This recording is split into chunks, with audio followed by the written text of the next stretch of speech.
परम पूज्य गुरुदेव बाबा के श्री चरणों में कोटि नमन।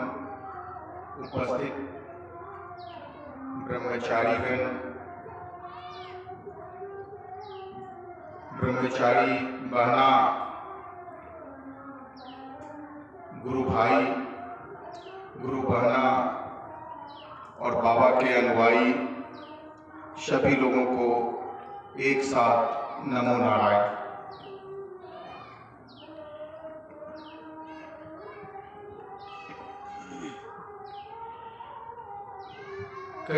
विगत कई वर्षों से संन्यास दिवस के इस पवित्र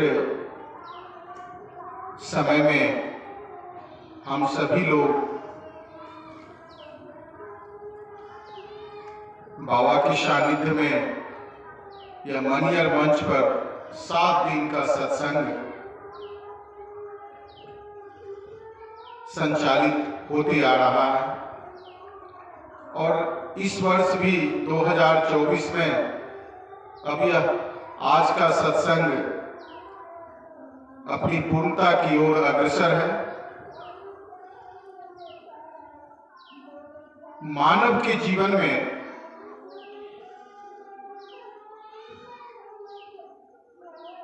सत्संग की महिमा और सत्संग से जीवन को कैसे हम एक नर के रूप में इस धरती पर आते हैं, लेकिन इस सत्संग का अंतिम पड़ाव नर से नारायण की ओर ले चलता है।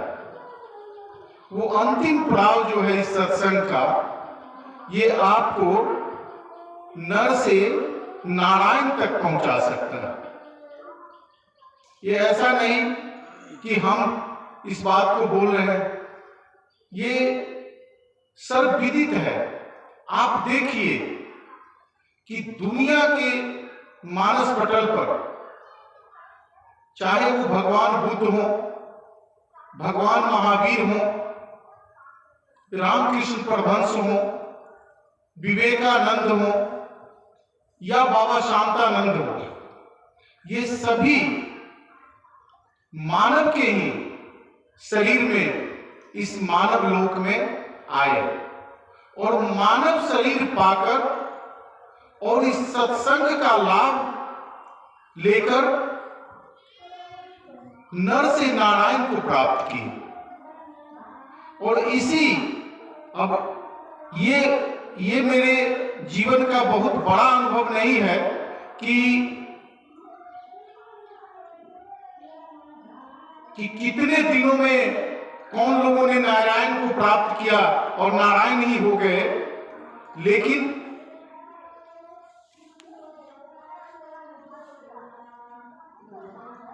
सत्संग से जीवन के जो उद्धार है, जीवन का जो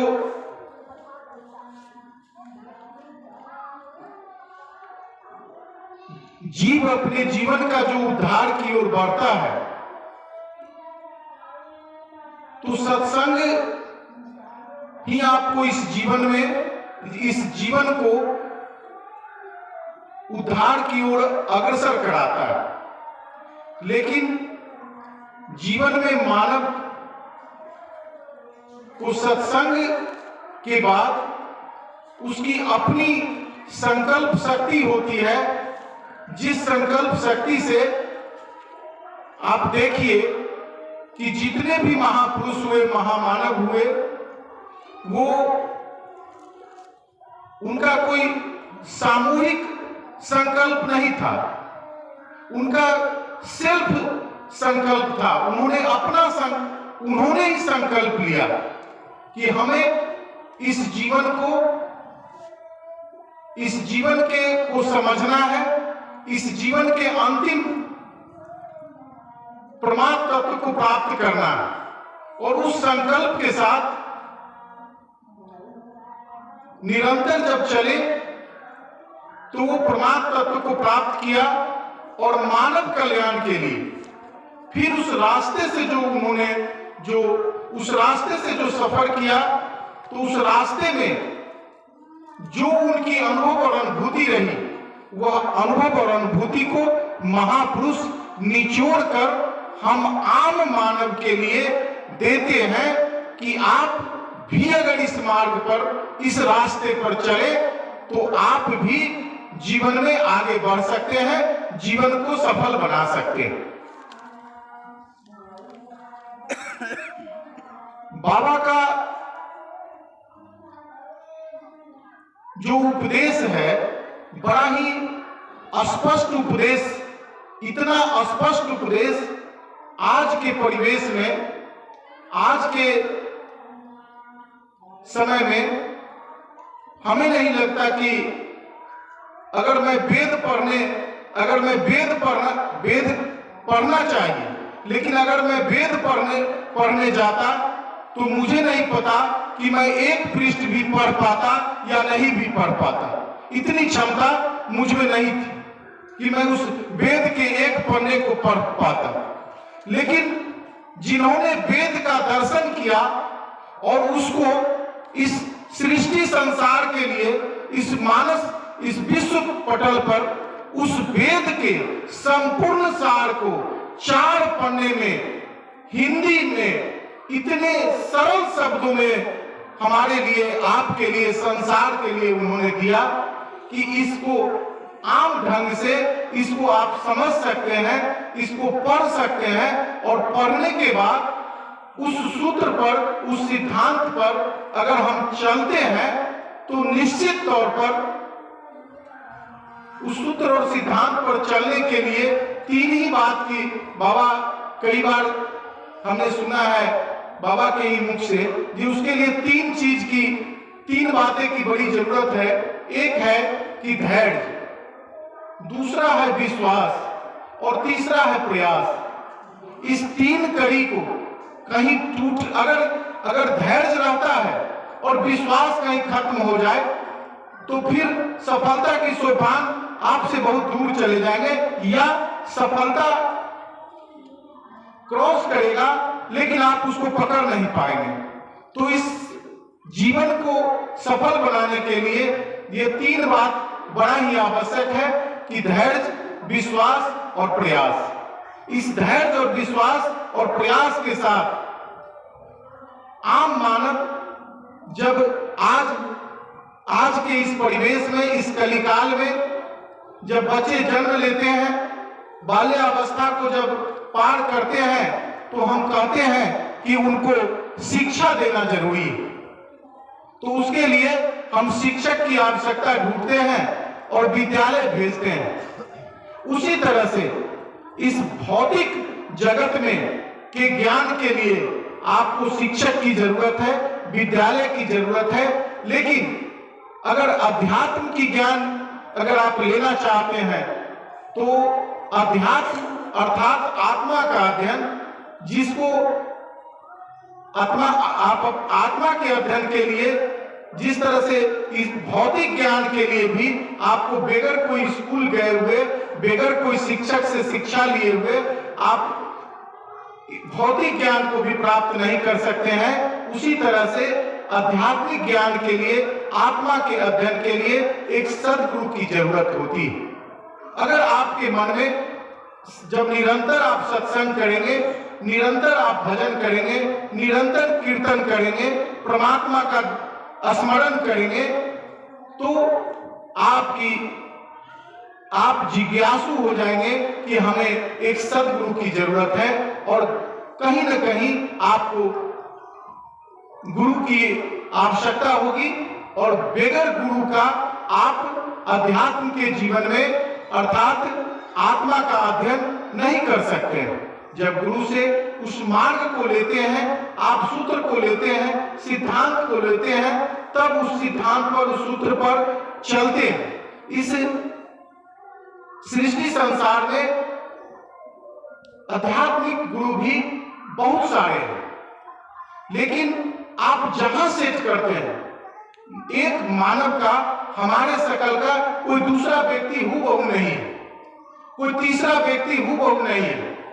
तो इस तरह से हम जहां सेट करते हैं, जहां मेरी मानसिकता, जहां भी आध्यात्मिक चिंतन की बात होता हो, जहां भी, वहां आप गुरु से ज्ञान लेकर और उस चिंतन की ओर बढ़ेंगे तो पहुंचने का जो हो सकता है कि रास्ता अलग अलग है, लेकिन आप पहुंचेंगे वो जो अंतिम पड़ाव है, जो परमात्मा दर्शन है, जो परमात्मा का को प्राप्त करना है, वो एक ही बिंदु है। उसके भी धर्म में कई मार्ग हैं। ज्ञान मार्ग, हम लोग जहां बैठे हुए हैं अभी, ज्ञान से भगवान को समझने का मार्ग है, ये ज्ञान मार्ग है। फिर भक्ति मार्ग है, तो भक्ति मार्ग भी आपको वही ले जाता है, वही जिज्ञासा पैदा करता है। लेकिन सिर्फ पारंपरिक तौर से, परंपरा के अनुकूल सिर्फ अगरबत्ती अगर दिखाना ही पूजा को हम स्वीकार कर लेते हैं, कुछ और करना सिर्फ स्वीकार कर लेते हैं, तो फिर जीवन में आपकी तरक्की नहीं होगी। न आध्यात्मिक तरक्की कर सकते हैं, न और भी जीवन में आप आगे बढ़ सकते हैं। वहीं से भक्ति जब, जैसे ही भक्ति मार्ग को भी अगर आप प्राप्त करते हैं, तो समर्पण जो आता है, यही समर्पण के भाव से धीरे धीरे जब हम चलते हैं, उस रास्ते पर भी चलते हैं, तो हम परमात्मा की ओर अग्रसर होते हैं। वही ज्ञान, वही ध्यान, वही फिर चेतन, वही फिर जड़, वही फिर योग, यही फिर साधना, फिर उसी ओर हमें अग्रसर करता है। जैसे कोई बच्चा